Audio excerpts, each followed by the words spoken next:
What we see is, in general, that there's three areas or three levels of maturity, what we distinguish. And the first level is the level where we see companies use the platform mostly to reach people. So it's mostly used as a mechanism to push communications to a lot of people, which is fine, and that's what they're very useful for. The second level, the companies start to become smarter, so they start to utilize the networking effect a lot more within the company. So they ask more questions, they use it for innovation, those kinds of aspects. And then the third level, which in our opinion is the level where you get most value from it, but also most employee activity, is where people actually start to use it to get stuff done on the platform. So they really start to use it for their work.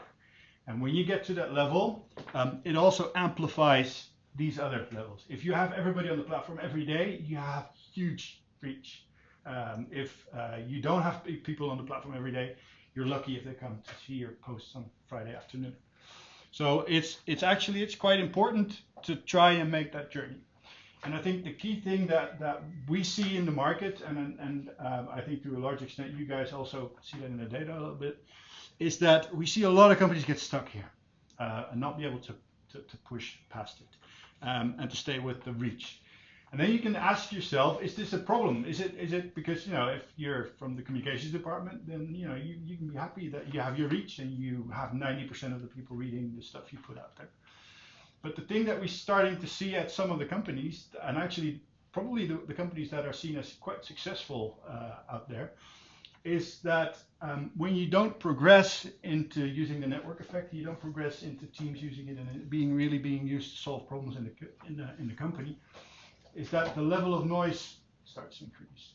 And in some of the companies, you also get a lot of people that say, hey, this is for dialogue. So you get some very vocal people. And in some companies, you get a lot of social groups out there, which is fine. But if there are a lot of social groups compared to business groups, that balance goes up. And there are some companies where we're actually starting to see the reach go down because people disengage with the platform because it's too noisy. There's too much social stuff going on, and they have a job to do. And then you lose the reach aspect as well. So that's basically why we try to push so hard to make that journey and to try and get the other aspects on the platform as well. So how do you do that moving forward? And it's in a way we think it's quite a simple routine, but it's not happening that much. And it's a simple process that we use in business a lot anyway. And it starts with planning activities on the platform, or planning things that need to happen in the company, and translating those things that you plan into what we call interventions. And those interventions happen on the platform. So the interventions are in terms of what you do on the platform.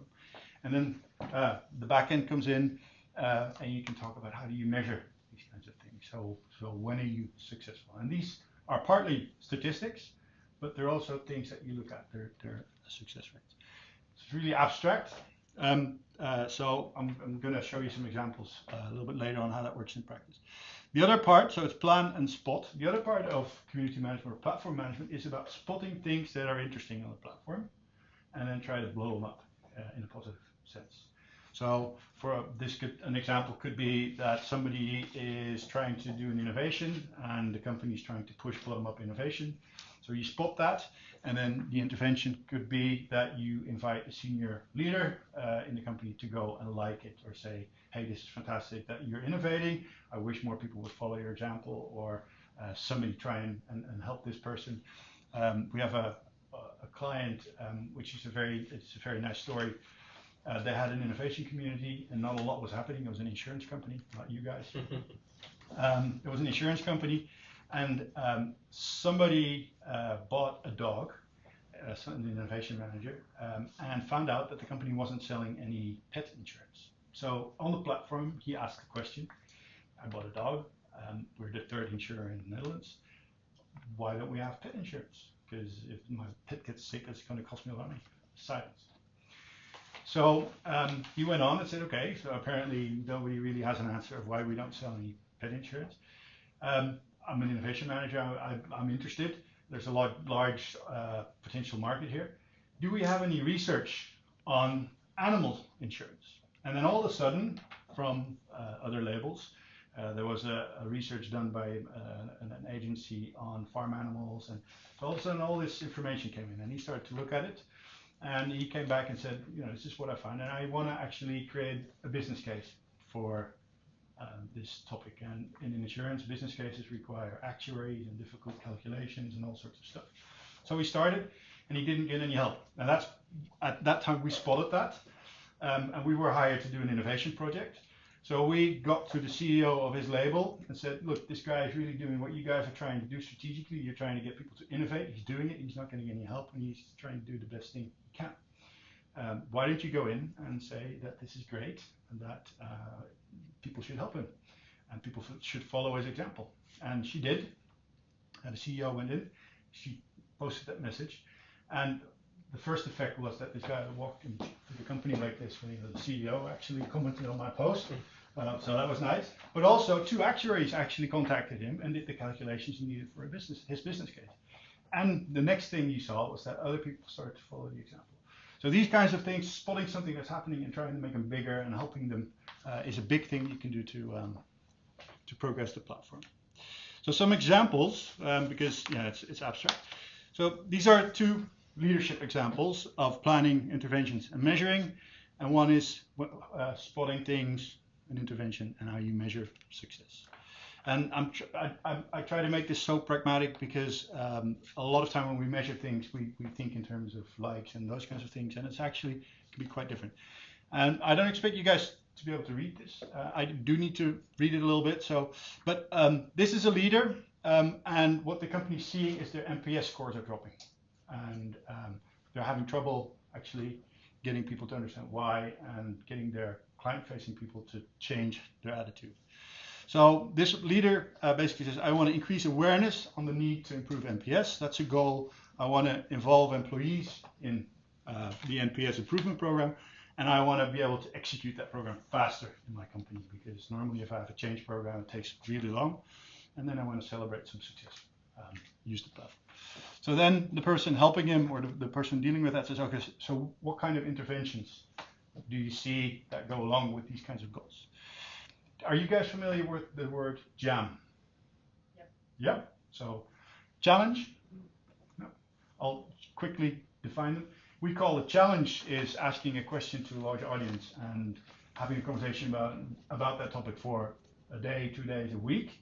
And a jam is the same concept, but in 1 hour. And the jam has everybody in there at the same time. And the challenge is asynchronous, as we call it, so people can come in and out as they like. But both we use to have large conversations about difficult topics. So interventions to deal with these things could be a jam session to ask the people in the company, why is our NPS score dropping? So to come up with the reasons. It says plus closing the loop. That's a term we use to say that when you've done, you say, okay, this is what I've learned as a leader, because that's a lot of leaders forget. They just ask the question and then walk away. If you don't close the loop, people get disappointed. So that's a good intervention as to actually do that. Then what you do is you use the results of that jam session and you do a big campaign. So you use the reach to say, you guys all talked about this.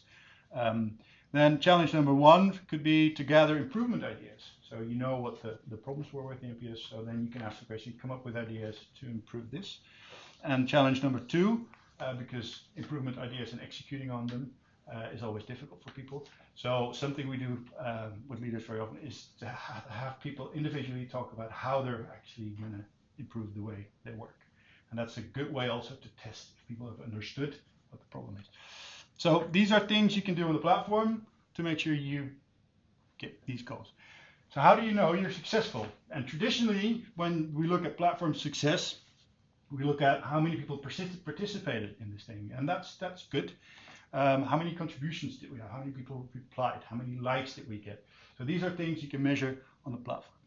And then what's interesting, what most platforms don't have, is what kind of spread am I seeing? Are just headquarters people replying to my message? Or is it people from the countries? Is it managers? What kind of people are actually contributing to this kind of conversation? That's important to know to get to these goals. And this is stuff that these guys have in there. Also, something you cannot measure with tools, but how valuable is this conversation? Are people actually contributing? Are people saying any sensible stuff? Because if they're not, you're not going to help your leader. So maybe you've asked the wrong question. But thinking about that and actually thinking through that process, that's something that can be quite important. And then challenge number 2, does it indicate awareness of what needs to happen to improve the NPS score? So doing this challenge can really help. And then something you need to look at if you're in charge of did the leaders actually close the conversation? So is it...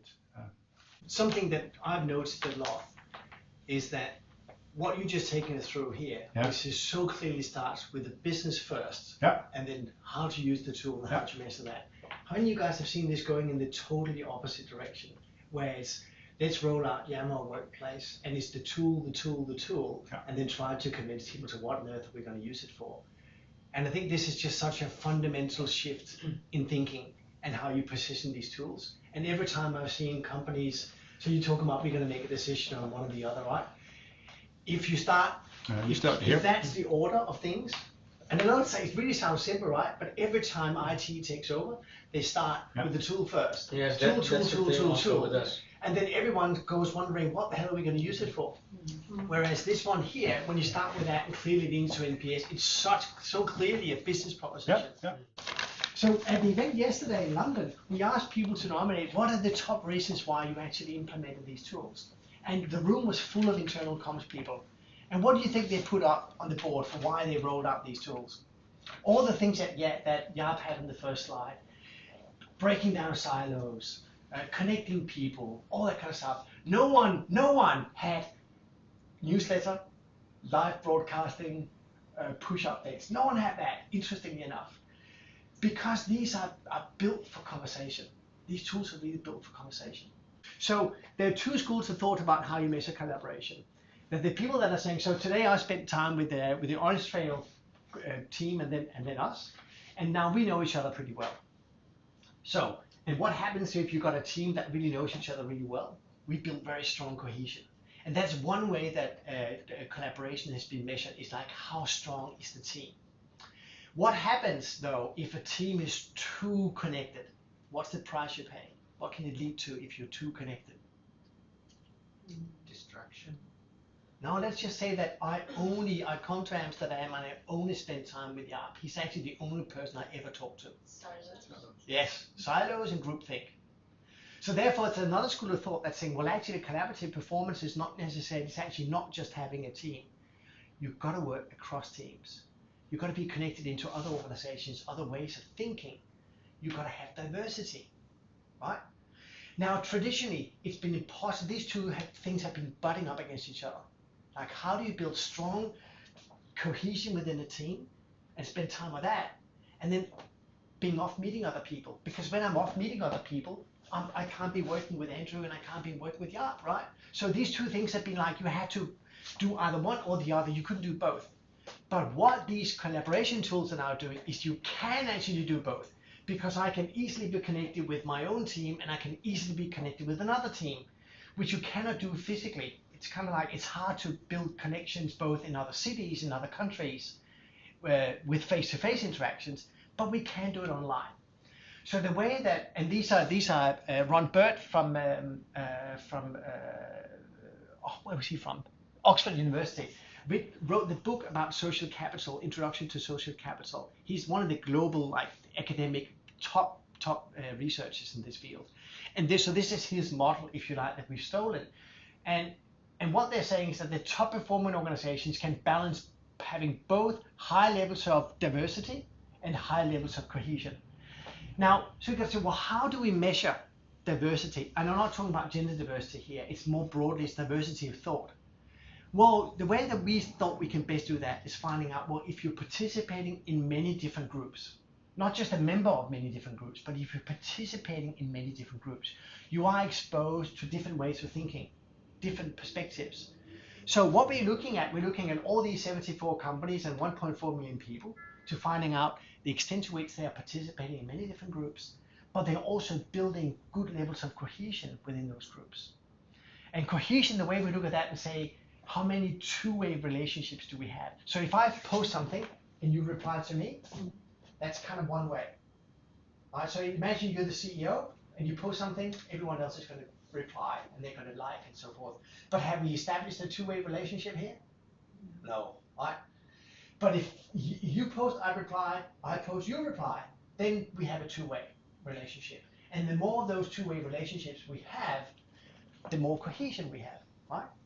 So that's how we decided the top performing, those 8 or 9 companies, I say sometimes 8, 9, we had 8 we've given an award to, 9, 8 of them actually were happy to be identified in the report, and we have spoken with them, and they've spoken to us about what they're actually doing. Here in Europe, Syngenta, do you know the Swiss agri business? They've been actually, so we did this only for Yammer. They've all been on Yammer for on average for 4 years.